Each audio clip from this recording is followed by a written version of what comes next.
We've talked a lot about really heavy stuff today.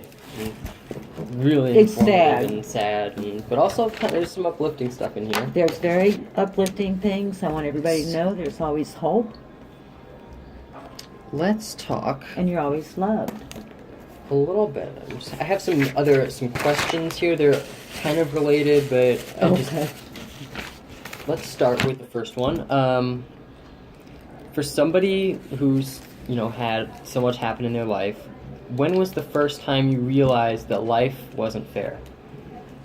That life wasn't going to give you everything you wanted? Probably right after the rape. Well, I would say actually the first time would be the first abortion, and then us getting married, thinking that was going to fix it. Then becoming a military wife. And Were that you in the military? and then he was. He was, you weren't? Right. Okay. And then to see, oh, I can't go to South Korea. We just aborted a baby. We just married. We just had a replacement baby. We're separated because he doesn't want me to go. Well, what kind of love is this? That's when I felt things weren't right. We'll have to come back just a little bit later about the replacement baby type thing, but I'll just keep that as a note for later. You can always research some things too. Why a replacement baby and not keep the baby? I guess because I feel like from an outsider's perspective, that's kind of strange. It's like very strange, but it's so very common. Why? Okay. What's the This is justification why. for that? This is why. When you abort, you aren't thinking about a replacement baby. Right. Is it more so like you want to... So when you abort... Like for the regret, I guess? You got it. And the boyfriend or husband thinks they can fix the problem because a lot of times they can see, oh, she's not the same. Oh, this really killed her. Now for me, that was not my idea. That was... The replacement baby wasn't her idea? The abortion. But, like I said, I don't even remember going there. Right. All I remember is being wheeled out of the hospital with that nurse and him, getting in the purple AMX, and I remember IV, and I remember I couldn't stand up, and I don't remember anything for about a week later. So I'll never know what kind of hospital abortion it was. It was done early. But... What about the other ones? The suction, which is called dismemberment, which should be banned, which is what we're trying to do in our country, but Congress has smacked it down again. How many replacement children do you have? Or is it just one? Just one. Okay. All right. I'm just kind of like rapid firing some questions real quick. And you do that because I guess the reason of the replacement baby, you aren't thinking that when you abort. You're not thinking that. Well, if that's the case, you wouldn't have aborted, right? What happens when you abort because you feel you're not ready for being a parent, and then you feel like you're ready to be a parent, and you have this replacement baby, but then you realize you're still not ready to be a parent? What happens then? Well, this is why we have places called pregnancy resource centers. So, since my abortions, we used to have more abortion sites and few pregnancy resource centers. Now it's the opposite. Mm-hmm. You have more pregnancy centers, resource centers throughout the country, and less, because the pro-life generation now is just being phenomenal. They're just putting their foot down, but the media's not showing you this. So what happens is we always believe that adoption is the option. But if you went to a pregnancy resource center and a mom says, I am having a problem here, this child is just getting on my last nerves and my edge, and I aborted the first one and now I had this baby and I really don't want this baby. Mm-hmm. They have trained counselors to help that them say, what specifically, hon, is your need? Like, we're willing to counsel you. We're willing to help with the child right now. We don't want you making a rash decision to say, I don't want this baby now, sever my rights. We don't want that either. We want this mom to be loved, to be cared for with the baby. Mm-hmm. That's a package deal. To be nurtured, not just during pregnancy. Many of these resource centers do this throughout the child's young life. And if there are families that are like surrogate families to help, those are options, Mm-hmm. Mm-hmm. before any adoption. Yeah. So there are things out there. There are things out there. There are people like me. I may not help financially, but I can guarantee you, I would help you look for resources to help you. I would hold your hand. I would say, here's the bed, here, let's work on this. Let's get you. I would never want somebody to go through the things that I went through. Because these young moms can end up human trafficked. Their babies can. Mm-hmm. But it doesn't mean get rid of the baby and board it. True. I thought somebody once said it took a village to raise a child. I think that was Hillary.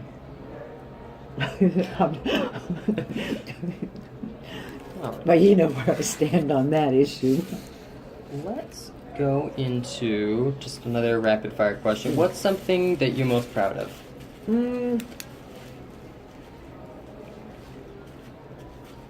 I would say praying for my enemies.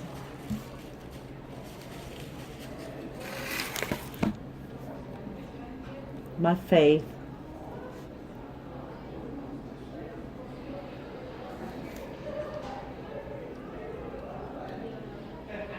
Telling my story in Topeka after the rape to change the laws.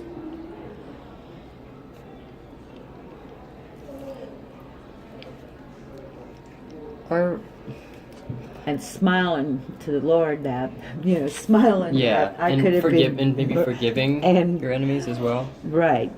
And then I just smile at amazement that I'm back in school to write a book. To help others. And that there's not one class I've made less than an A in for over a year and a half. I'm just really thankful for this. That maybe I'll get this associates before I die. I mean, that's a lot to be thankful of if you think about it. You're right. How would you like to be remembered? Probably that she never gave up.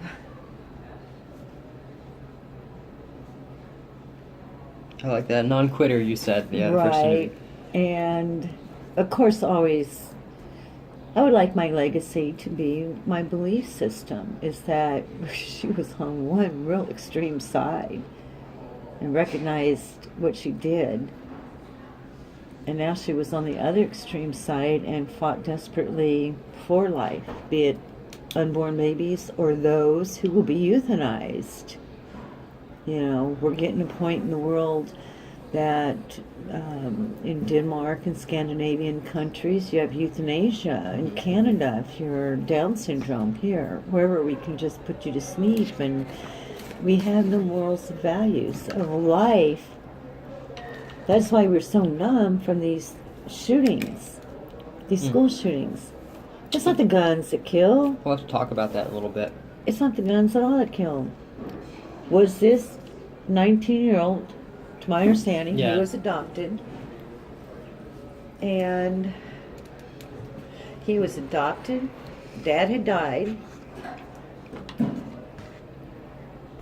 earlier in his years. Can you imagine that, being adopted? And then your adopted father dies. Yeah. And then just recently, your mother died from complications from the flu. The recent flu? Yes. So now, if those things are true, and if the school had known that he had these triggers, If the government said the last few years, see something, say something. Mm-hmm. And if what is true, the FBI was aware of this Mm-hmm. and had him targeted because he also was with Antifa's group Mm. or pledged allegiance. I don't know if he pledged allegiance, but he frequented their sites along with Syria. Yeah. Now- Do you mind if we save this bit Okay. right till the end? Okay. Sorry, I'm not Yeah, trying to like, cut you okay, off or okay. anything. Because I'd love to learn more about it. That's quite an interesting. Let's see here. Yeah, because I know they probably wouldn't want you to. Yeah. There's a lot. There's not you won't be able to write on. I understand that. So, in regards to the story, I Mm-hmm. just want to ask you this. Can I say that you, because I really want to focus on this, you're in a bad place, all this stuff happened to you, and then you looked into yourself, you found faith and stuff. Can I say, are you in a good relationship with your daughter now? No, No. it's not. They never reunited us. So how do you do that? Yeah. I'm trying to think of a good way, to end it on a more upbeat note. you Yeah, know? I don't want to end it like that. Do you? No. But I Is can't- that you can maybe say something? The truth is that Yeah, the truth is um, obviously what's important, but. I would think something. Well, it all is the truth. I would think something like everybody who's this young generation, my kids and your generation, millennials down.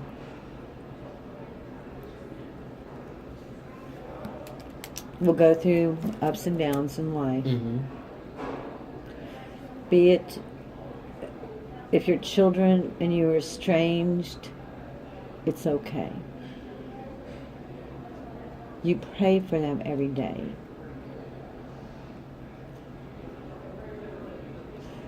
Be it you're very devastated from somebody who's hurt Connor at school, at home, in your life. Mm-hmm. The whole key is knowing that you're forgiven if you ask for forgiveness by a higher power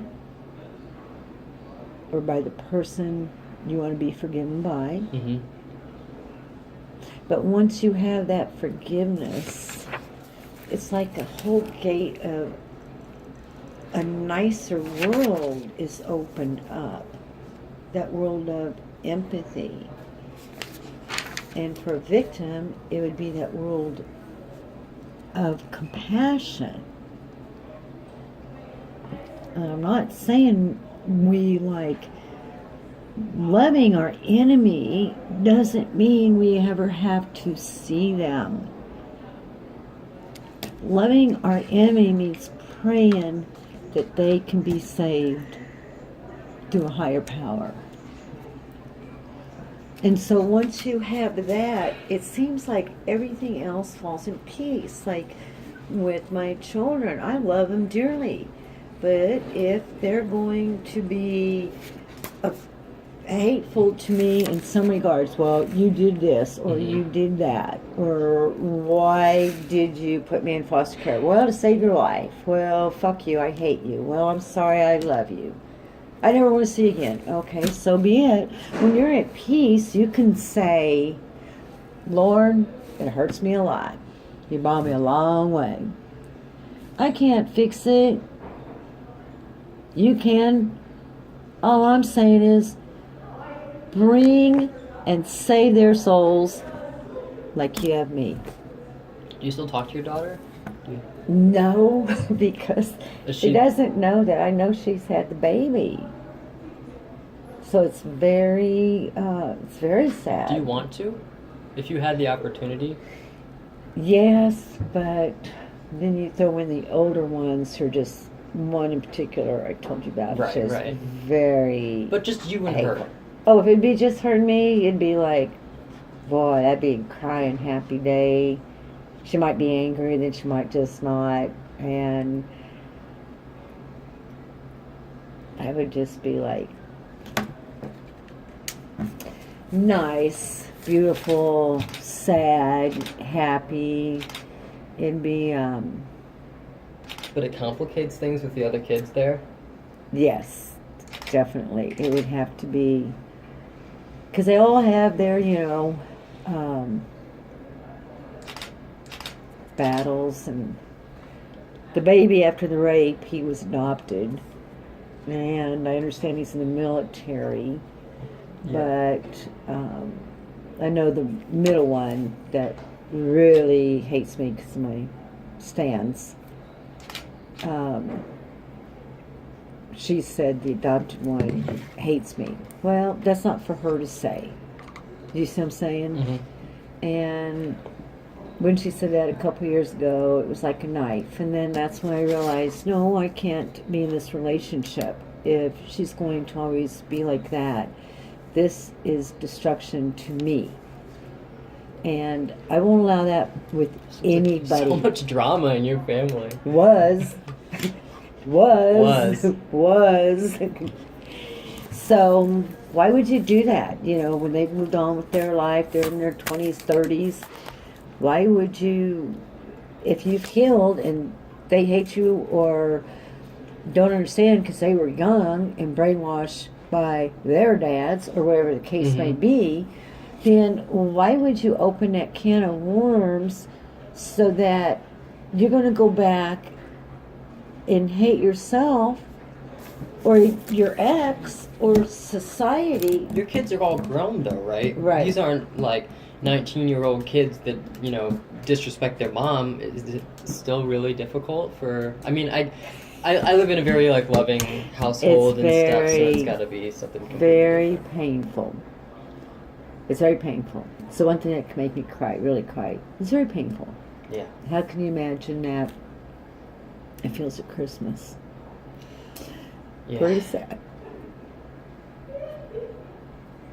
So what do? I made homemade chicken noodle soup and went to see the homeless. See, these are the things of abortion in a lot of women that you aren't going to hear about because many of them are alone. Or rape victims. Or domestic violence victims. And you can have a whole bunch of friends and look like you're doing really great, But when you go home and you find out, well, that friend stabbed me in the back, or that wasn't my friend.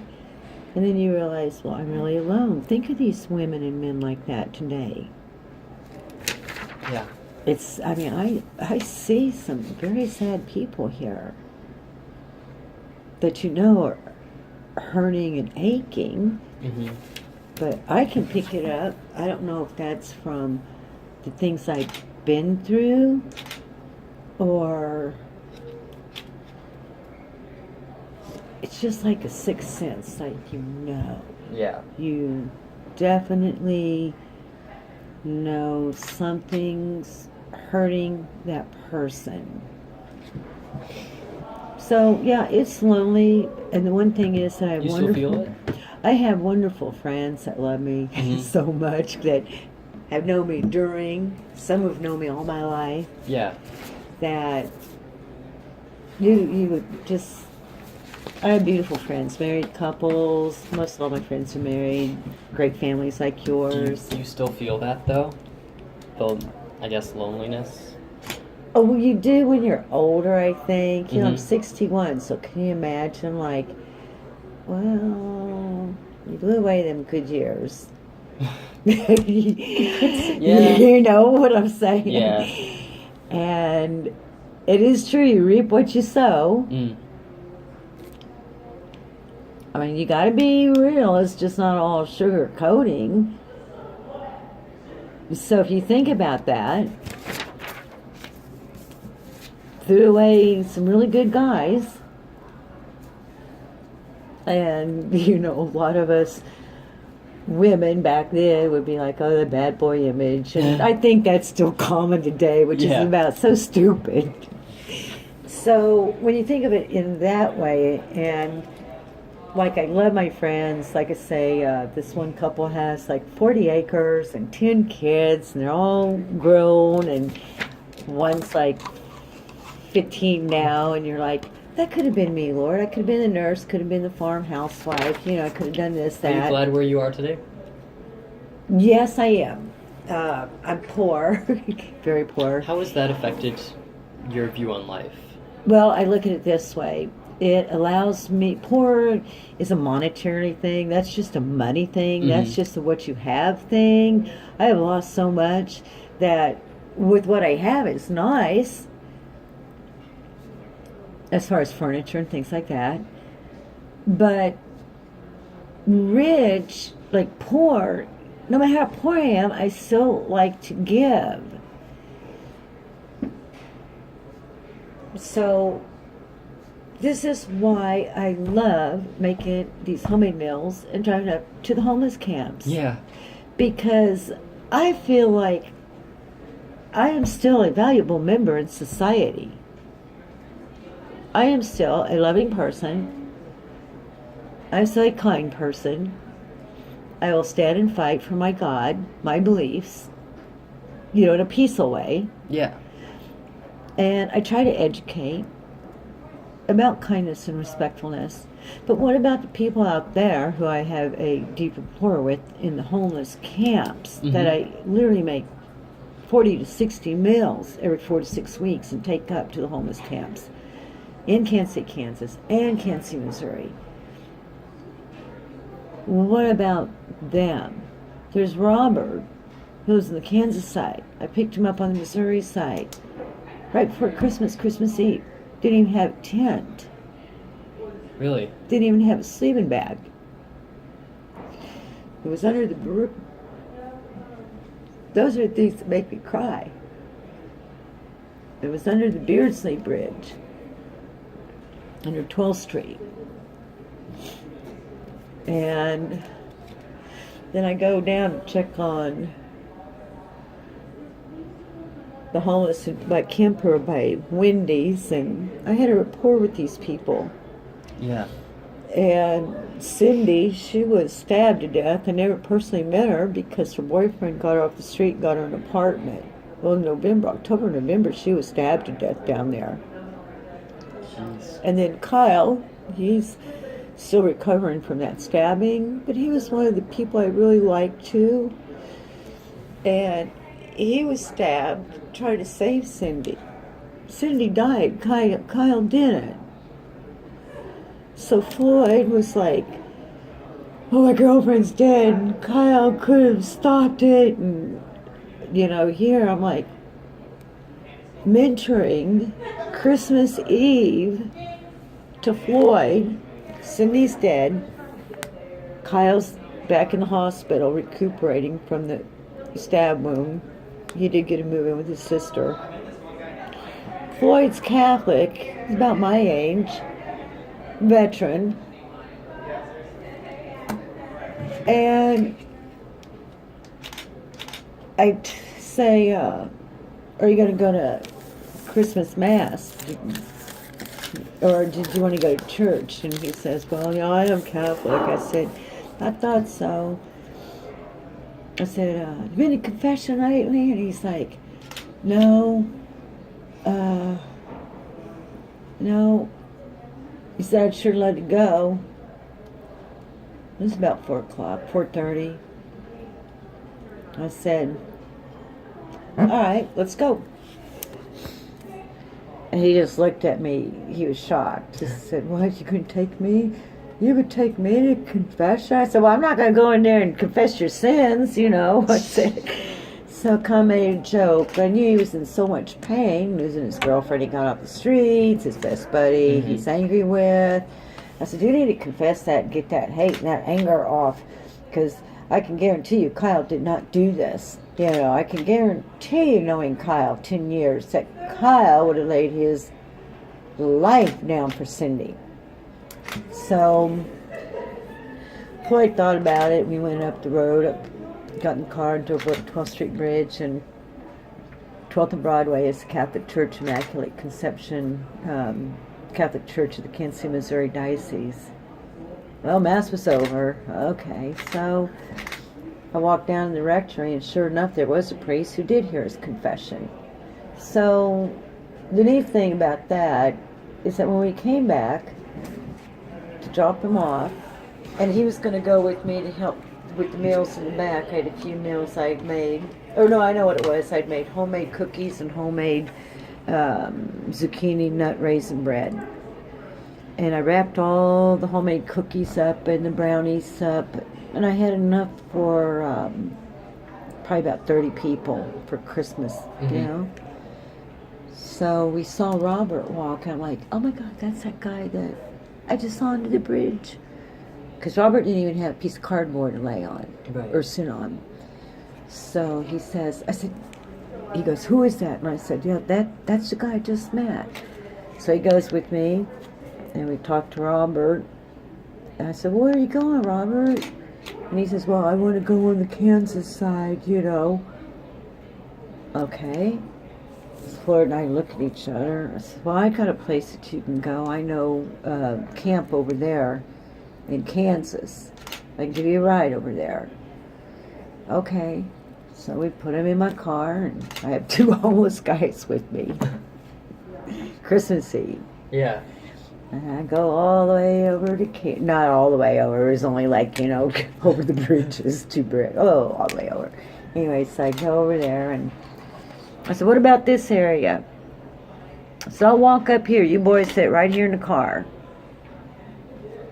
Okay, so it's behind Price Chopper. Don't put this info out there, though. At 47th and State.